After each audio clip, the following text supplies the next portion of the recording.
Nous rendons grâce à Dieu pour vous qui êtes connectés. Amen. Nous voulons vous encourager, liker, inviter quelqu'un qui n'est pas connecté, appeler un ami, appeler une amie et dites-leur, connecte-toi à une autre dimension, car Jésus a une parole pour toi. Amen. C'est toujours une joie pour moi d'être ici avec vous. Au nom du pasteur Kadi, nous voulons rendre grâce à Dieu pour la vie de chacun de vous. Amen. Et ce soir, nous croyons que l'Éternel a une parole qui va nous faire du bien, une parole qui va nous éclairer, une parole qui va nous guérir, une parole qui va nous restaurer. Alléluia. Donc, asseyons-nous bien, attachons nos ceintures, quel que soit là où vous êtes, soyez confortables. Amen. Car le Seigneur, ce matin, veut nous parler et sa parole, qui est esprit et vie, va encore nous vivifier. Alléluia. Et nous donner de l'espérance. Est-ce que nous pouvons prier ensemble? Éternel, ô Dieu, nous te bénissons et nous te rendons grâce pour ta bonté, pour ta fidélité, pour Jésus. Merci pour ces moments dans ta présence. Yahvé, nous sommes là pour toi. Que ces moments d'échange soient pour ta seule gloire. Éternel, ô Dieu, parle à quelqu'un qui est connecté ce soir. Éternel, il y a une fille, il y a un homme, il y a une femme qui s'attend à toi, ô Dieu. Tu as promis dans ta parole que les attentes du juste ne seront jamais vaines. Yahvé, parle. Yahvé, éclaire. Yahvé, guérit. Yahvé, restaure. Tu es fidèle et nous voulons te bénir. Merci Seigneur. Voilà la gloire dans le nom de Jésus. Amen. Le pasteur Kadi, les dernières semaines, nous parle, ça fait maintenant quelques jours, le pasteur Kadi nous parle de la foi. Alléluia. Et aujourd'hui, nous voulons continuer à parler de la foi. Le thème que nous voulons aborder aujourd'hui, et si vous permettez que je puisse enseigner dans les quelques minutes que nous avons, nous voulons parler de la foi et le découragement. Alléluia. Venez avec moi dans le livre de Jérémie, chapitre 20, au verset 7. La Bible dit ceci, les versets 7 à 13. « Ô Seigneur, tu m'as trompé et j'ai été trompé. Tu es plus fort que moi et tu as prévalu. Je suis mis en dérision. Chaque jour, chacun se moque de moi. » Je lis de la version King James en français, qui est un peu différente de Louis II.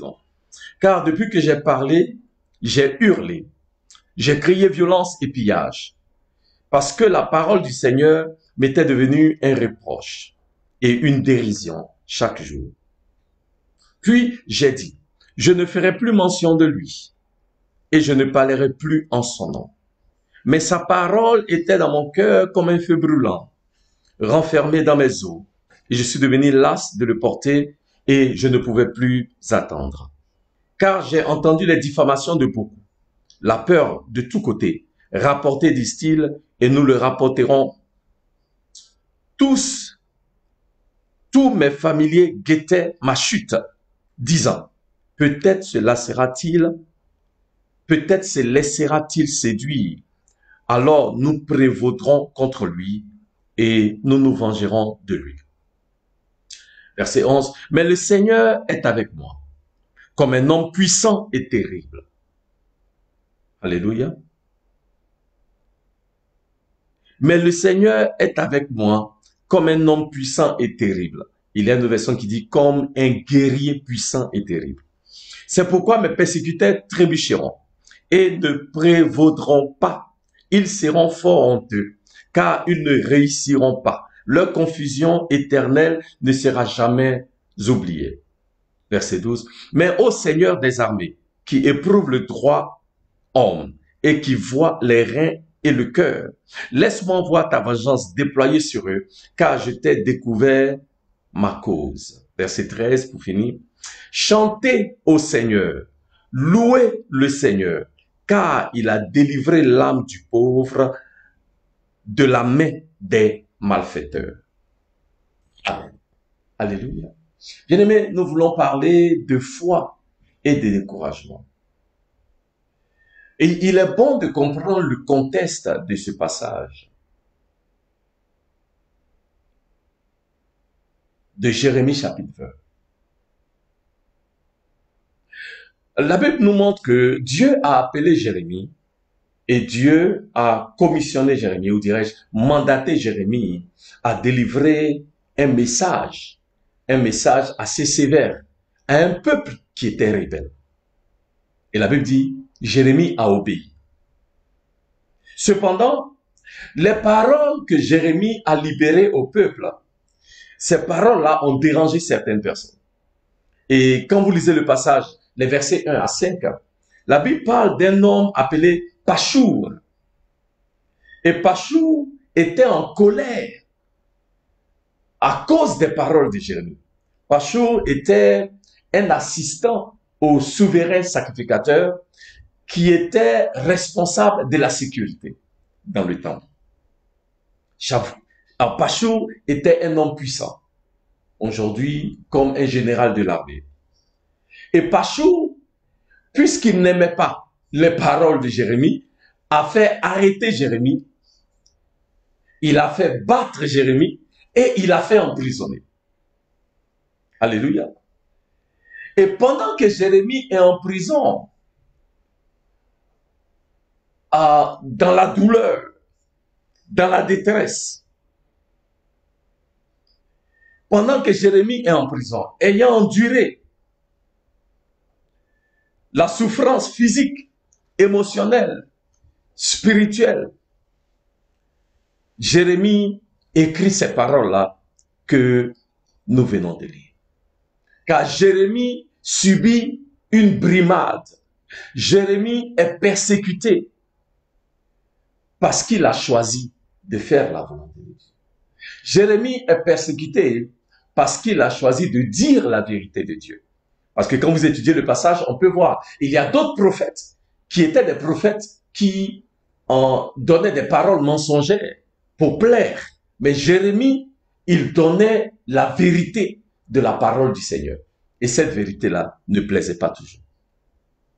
Et à cause du fait que Jérémie était engagé à proclamer la vérité de la parole, Jérémie a été arrêté, Jérémie a été battu, Jérémie a souffert dans sa chair. Alléluia. Et quand nous lisons ce passage, nous pouvons voir que Jérémie, le grand prophète, Jérémie, cet homme de foi, en réalité, est découragé.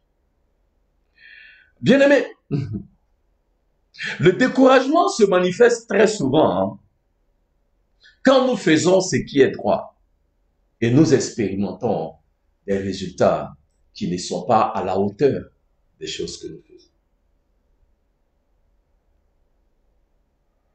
Le découragement se manifeste quand nous travaillons dur et nous ne voyons pas de progrès dans le travail que nous faisons.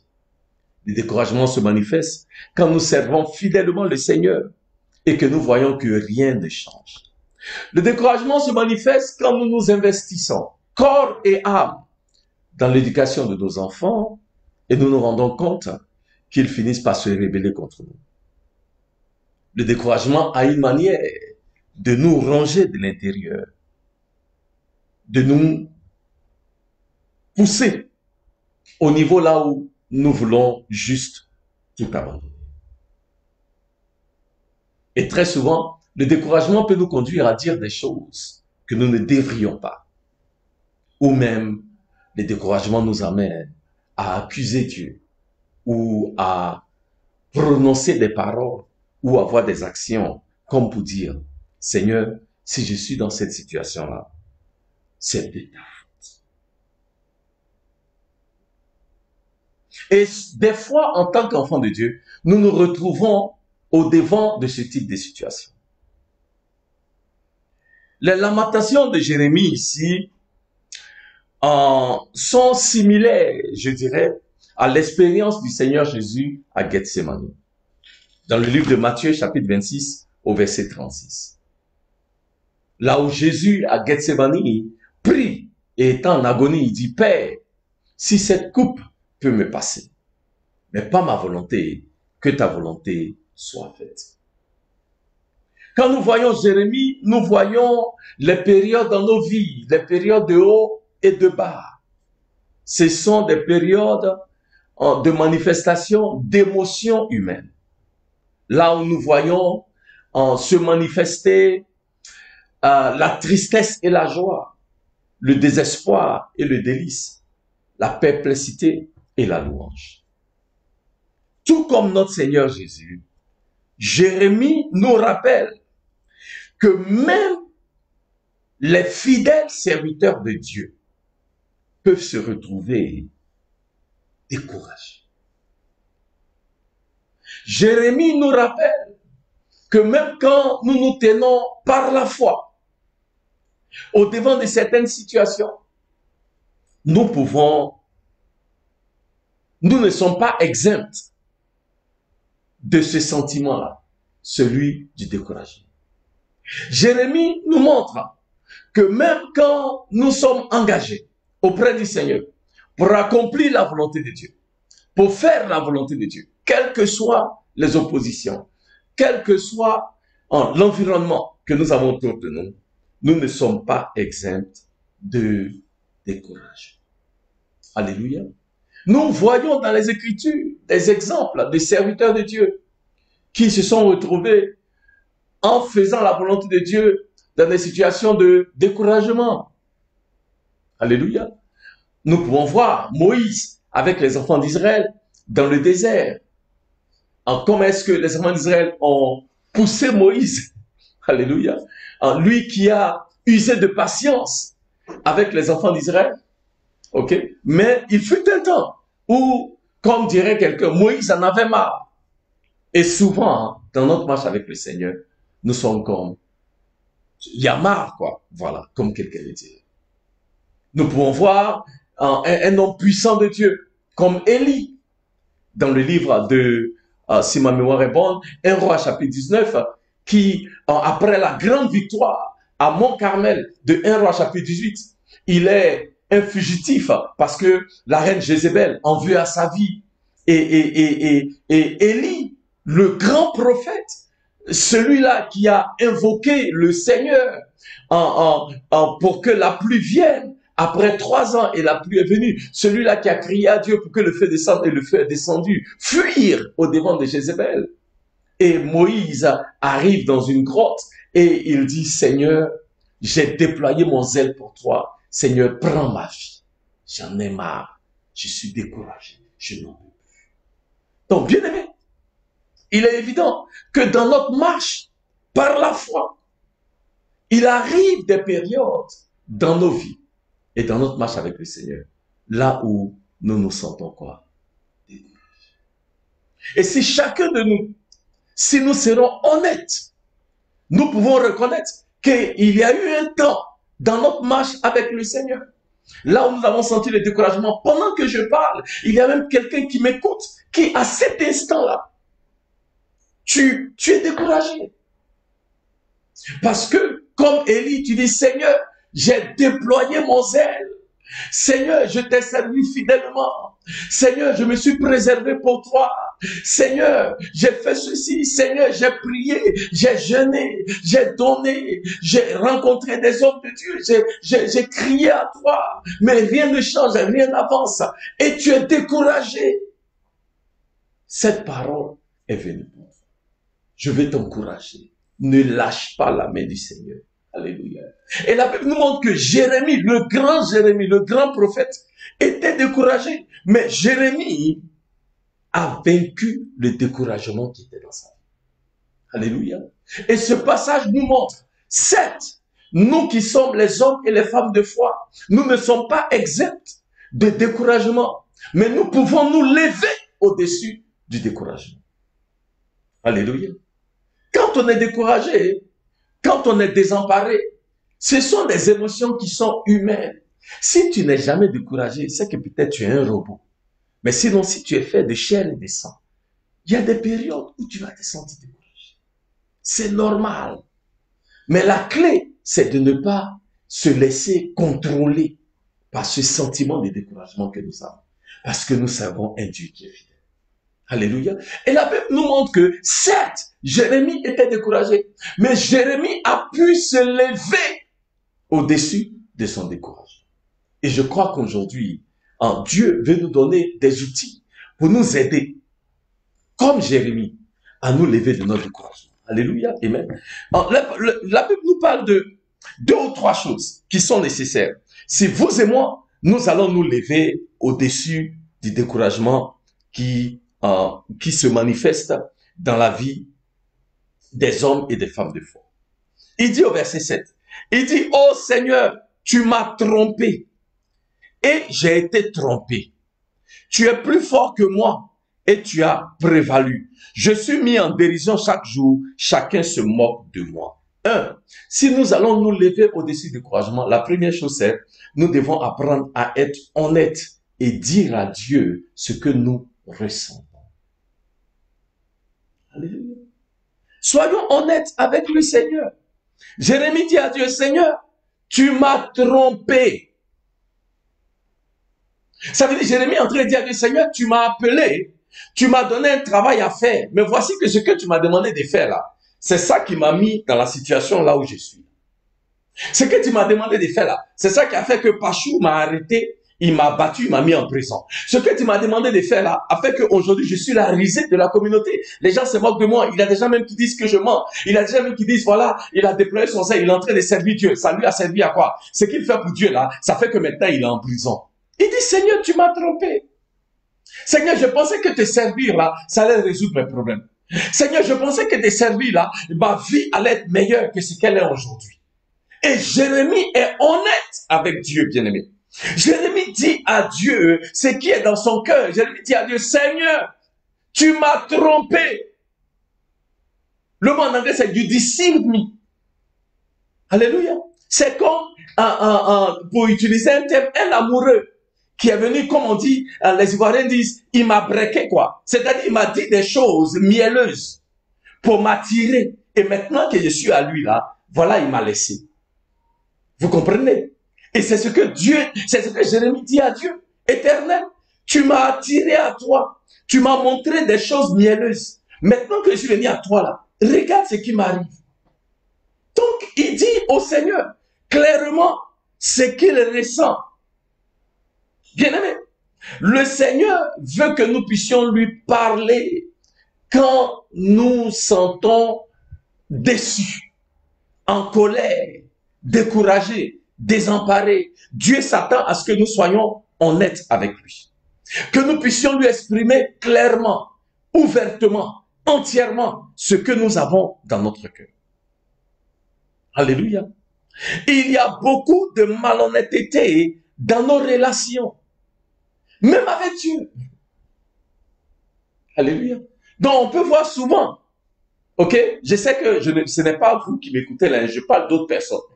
Souvent, il y a beaucoup de duplicité avec les gens. On n'est pas honnête. On n'est pas, le mot en anglais c'est genuine. C'est-à-dire, on n'est pas vrai. Aha. Alléluia. On aime afficher une façade. Donc très souvent, on rencontre les gens à l'église. On vient, on est tout beau, bien habillé, bien maquillé, bien joli, bien propre, bien sapé. Et tu demandes, mon frère, ma soeur, comment tu vas? Et on est là, je suis béni par la grâce de Dieu. Mais ça ne va pas. On n'a pas besoin de faire semblant que tout va bien, quand rien ne va. Soyons honnêtes avec le Seigneur. Parce que vous savez quoi? Souvent, ça, je trouve étonnant parce que Dieu est omniscient. Ça veut dire Dieu connaît toutes choses. Dieu connaît la profondeur de ton cœur, la profondeur de mon cœur. C'est pourquoi on a un pasteur aux États-Unis qui dit souvent, il dit, sur la terre, il y a deux personnes que je ne peux pas impressionner. Dieu et puis moi-même. Pourquoi? Parce que Dieu me connaît dans mon dedans et dans mon devant derrière, comme on dit à Abidjan. C'est-à-dire que Dieu me connaît entièrement. Mais moi aussi, je me connais. Donc, on peut tromper les autres, mais on ne peut pas tromper Dieu et on ne peut pas se tromper soi-même. Ce que l'Éternel attend de nous, c'est que nous soyons honnêtes. Ce que l'Éternel attend de nous, c'est que nous soyons sincères. Est-ce qu'on peut aller devant l'Éternel et dire à l'Éternel, Seigneur, ça ne va pas. Dieu ne va pas se fâcher avec toi parce que tu dis au Seigneur que tu ne vas pas bien. Dieu ne va pas se fâcher avec toi parce que tu dis au Seigneur, Seigneur, je suis en colère. C'est pas ce que j'attendais. C'est pas ce que j'espérais. Je ne pensais pas qu'à 35 ans là, je serais encore là où je suis. Je ne pensais pas qu'à 40 ans là, je serais encore dans cette situation. Je ne pensais pas qu'à mon âge là, je serais encore en train de faire ça. C'est ok de dire à Dieu ce que nous ressentons véritablement. Alléluia. Bien aimé, la Bible vous dit que même le Seigneur Jésus à Gethsemane, le Seigneur Jésus, alléluia, il était à Gethsemane, il était en train de prier. Et bien aimé, il dit à Dieu, Seigneur, si cette coupe, quelle coupe? La coupe dont le Seigneur fait référence là, c'est la souffrance qu'il va endurer à la croix. Et le Seigneur Jésus dit, Seigneur, vrai, si cette souffrance-là, je peux l'éviter, quoi. Ouais. Il était honnête avec Dieu. Alléluia. À la différence de Pierre, vous vous souvenez de Pierre, non? Qui est venu dire au Seigneur, Jésus, Seigneur, tout le monde peut te quitter sauf moi. Seigneur, je te dis, je ne vais jamais te laisser. Seigneur, je ne vais jamais te quitter. Seigneur, advienne que pourra, je suis là. Je ne vais jamais. Et la Bible nous dit, le Seigneur Jésus dit, écoute, avant même que le coq ne chante 3 fois, ne chante, une fois, tu m'auras renié 3 fois. Pierre, sois honnête.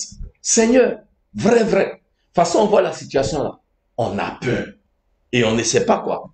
En tout cas, quand on va t'arrêter là, on n'est pas sûr ce qui va se passer. Même si tu ne dis pas, il a fui, tu peux quand même dire, je ne suis pas sûr comment je vais réagir quand on va t'arrêter. Alléluia. Je ne suis pas sûr.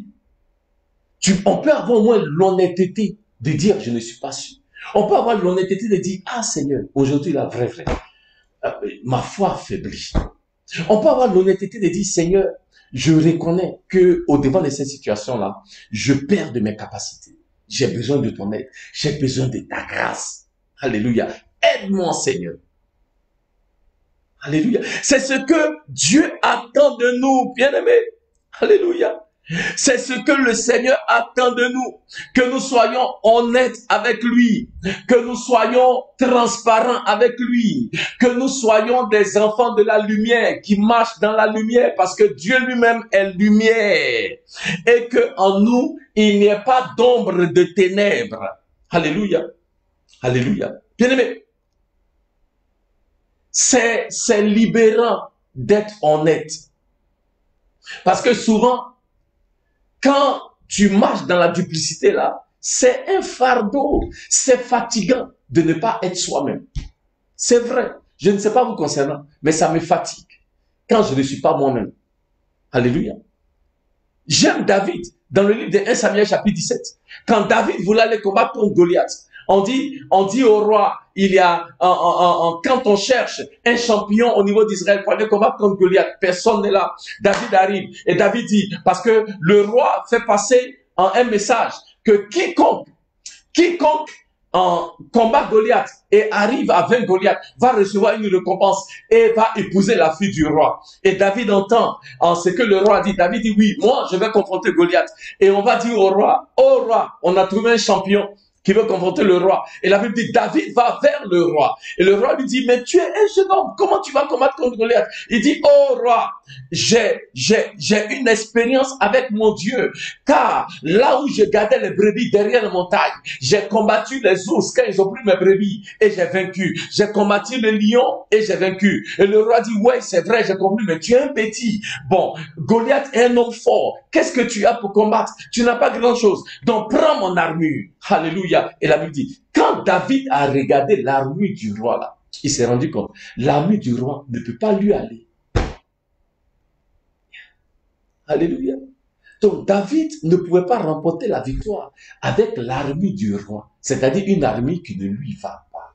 Nombreux parmi nous, nous portons notre manque d'honnêteté là, comme l'armure de Saül, ça ne te va pas.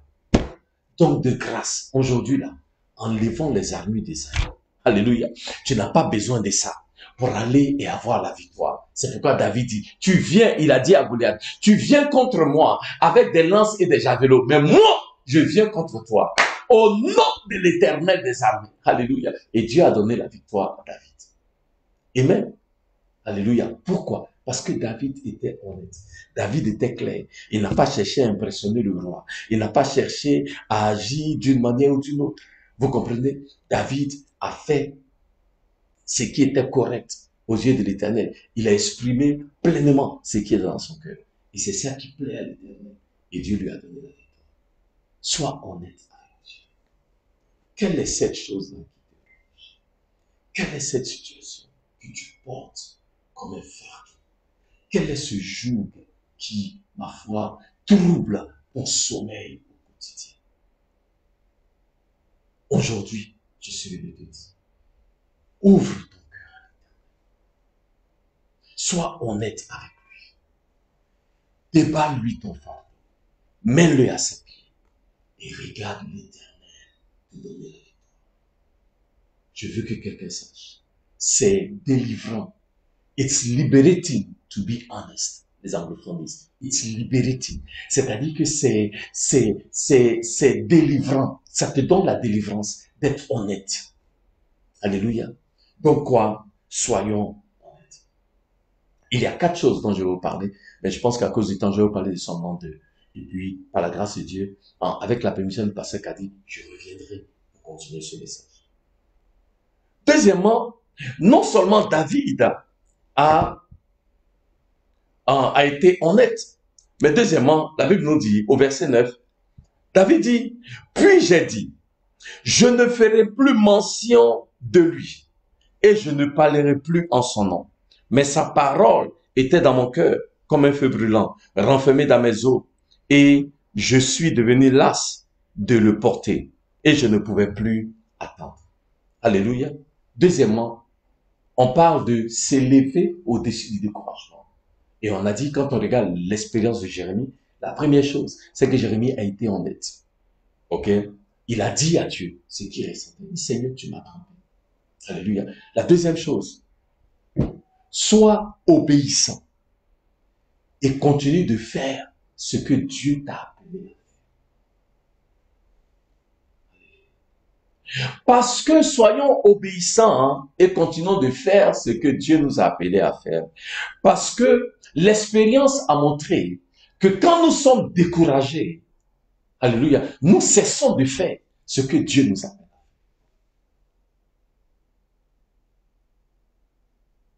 Amen. Parce que la Bible nous montre que à cause de l'attitude injustifiée de Pachour, David était prêt à abandonner l'œuvre à laquelle Dieu l'a. Oh, Jérémie plutôt. Jérémie était prêt à abandonner ce que le Seigneur l'avait appelé à faire. Jérémie était prêt à s'adonner au découragement, à jeter l'éponge et dire, voilà, j'ai déployé mon zèle, j'ai fait la volonté de Dieu et j'ai dit la vérité. Et pour avoir dit la vérité là, regarde où je me retrouve. Ceux qui sont dans le mensonge là, ils vivent bien, ils n'ont pas de problème avec Pachou. Ils ont des problèmes avec personne.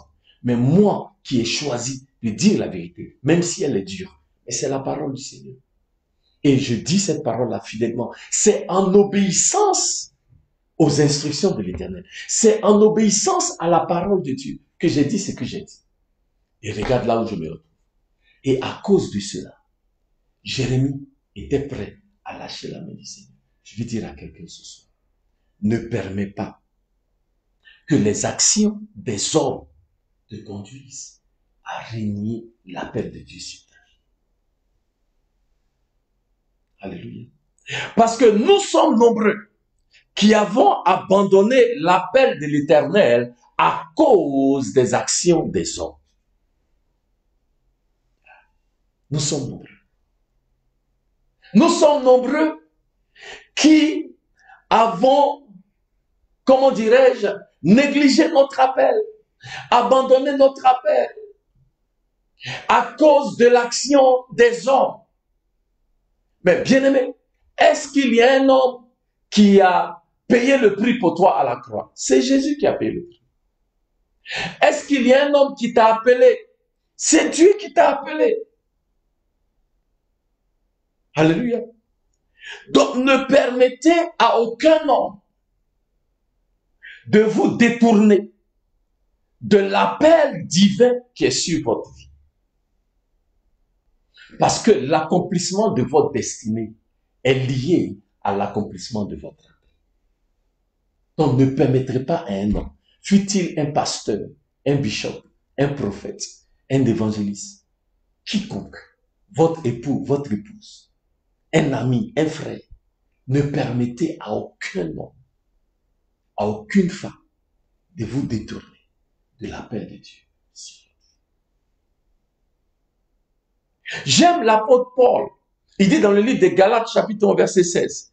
Il dit, quand l'Éternel m'a appelé, je n'ai pas consulté la chair et le sang. Alléluia. Il dit, quand l'Éternel m'a appelé, j'ai obéi à l'appel de l'Éternel. Et je n'ai pas consulté avec la chair ou avec le sang. Ça veut dire, Paul dit, quand l'Éternel m'a appelé, j'ai choisi d'obéir à l'appel de l'Éternel. Alléluia.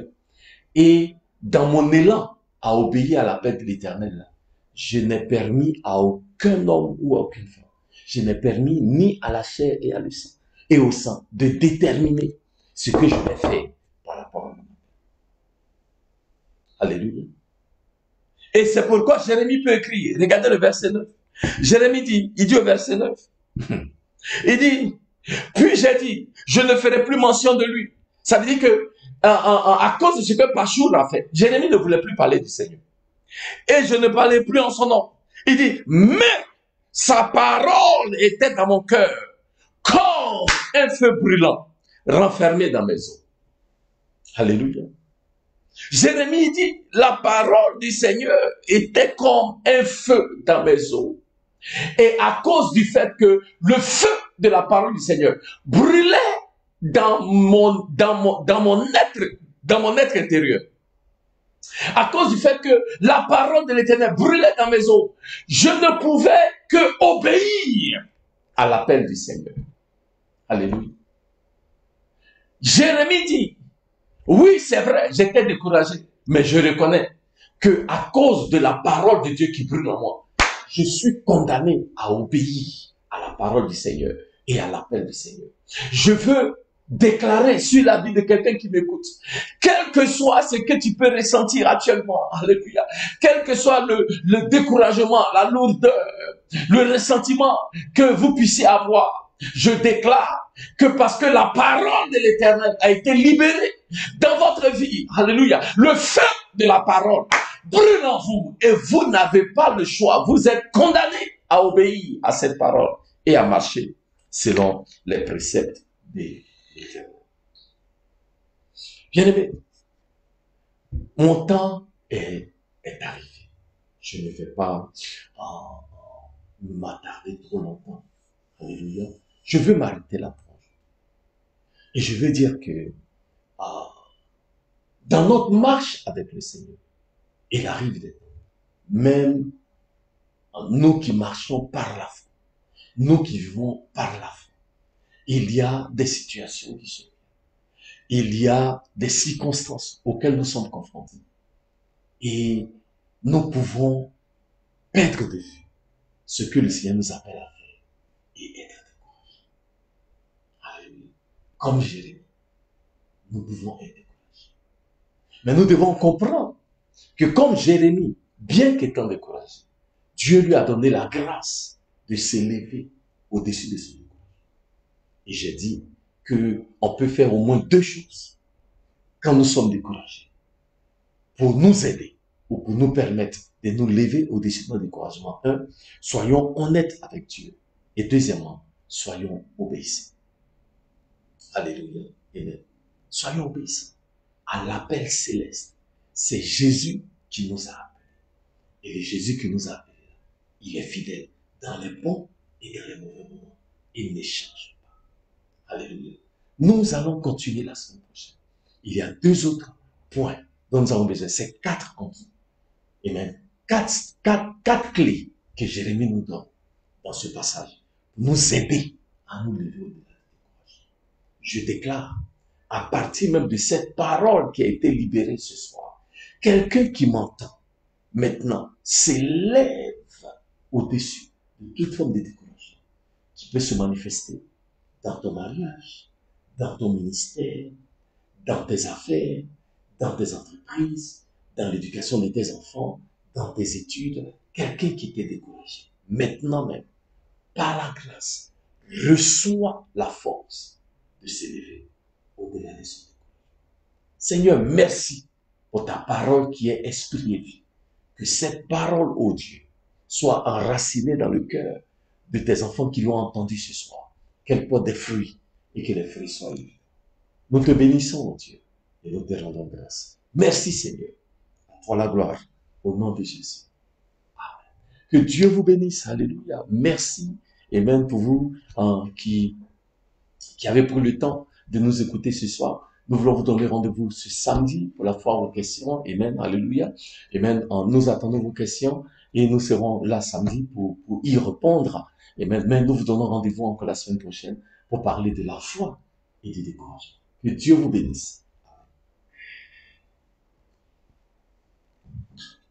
Merci.